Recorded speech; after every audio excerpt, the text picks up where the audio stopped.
जय श्री गणेश। स्वागत है आपका इस चैनल पे। आज हम बात करते हैं सफला एकादशी की व्रत कथा और महात्म्य के बारे में। महात्म्य।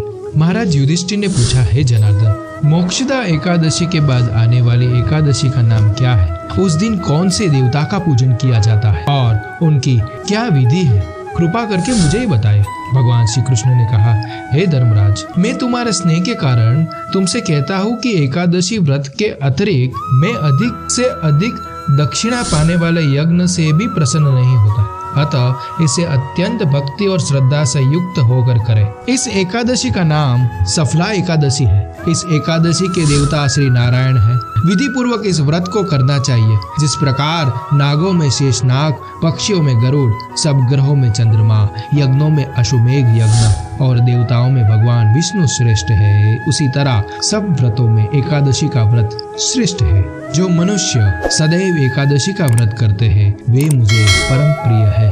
अब इस व्रत की विधि कहता। मेरी पूजा के लिए ऋतु के अनुकूल फल, नारियल, नींबू, नैवेद्य आदि 16 वस्तुओं का संग्रह करें। इस सामग्री से मेरी पूजा करने के बाद रात्रि में जागरण करें। इस एकादशी के व्रत के समान यज्ञ, तीर्थ, दान, तप तथा और कोई दूसरा व्रत नहीं। 5000 वर्ष तप करने से जो फल मिलता है उससे भी अधिक सफला एकादशी का व्रत करने से मिलता है। हे राजन, अब आप इस व्रत की कथा सुनिए। चंपावती नगरी में एक महिष्मान नाम का राजा राज्य करता था। उनके 4 पुत्र थे। उन सब में लुम्पक नाम वाला बड़ा राजपुत्र महापापी था। वह महापापी सदा परश्री तथा दूसरे बुरे कामों में अपने पिता का धन नष्ट किया करता था। सदैव ही देवता, ब्राह्मण, वैष्णवों की निंदा किया करता था। जब राजा को अपने बड़े पुत्र के ऐसे कुकर्मों का पता चला तो उन्होंने उसे अपने राज्य से निकाल दिया। तब वह विचारने लगा कि मैं कहाँ जाऊँ और क्या करूँ। अंत में उसने चोरी करने का निश्चय किया।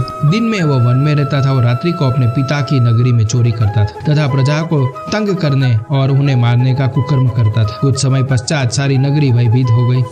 वह वन में रहकर पशु आदि को मारकर खाने लगा। नागरिक और राज्य के कर्मचारी उसे पकड़ लेते किंतु राजा के भय से उसे छोड़ देते। वन के एक अति प्राचीन विशाल पीपल का वृक्ष था। लोग उसकी भगवान विष्णु के समान पूजा करते थे। उस वृक्ष के नीचे वह महापापी लुम्पक रहता था। इस वन को लोग देवताओं की क्रीड़ा स्थली मानते थे। कुछ समय पश्चात कृष्ण पक्ष की 10वीं के दिन वह वस्त्रहीन होने के कारण शीत के चलते सारी रात्रि सो नहीं सका। उसके हाथ पैर अकड़ गए। सूर्योदय होते ही वह मूर्छित हो गया। दूसरे दिन एकादशी को मध्याह्न के समय सूर्य की गर्मी पाकर उसकी मूर्छा दूर हुई। गिरता पड़ता वह भोजन की तलाश में निकला। पशुओं को मारने में वह समर्थ नहीं था। तब पेड़ों के नीचे गिरे हुए फल उठाकर वापस उसी पीपल के वृक्ष के नीचे आ गया। उस समय तक भगवान सूर्य अस्त हो चुके थे। वृक्ष के नीचे फल रखकर कहने लगा, हे भगवान, ये फल आपको ही अर्पण है। आप ही इससे तृप्त हो जाए। उस रात्रि को दुख के कारण रात्रि को भी नींद नहीं आई। उसके इस उपवास और जागरण से भगवान अत्यंत प्रसन्न हो गए और उसके सारे पाप नष्ट हो गए। दूसरे दिन प्रातः एक अति सुंदर घोड़ा अनेक सुंदर वस्त्रों से सजा हुआ उनके सामने आकर खड़ा हो गया।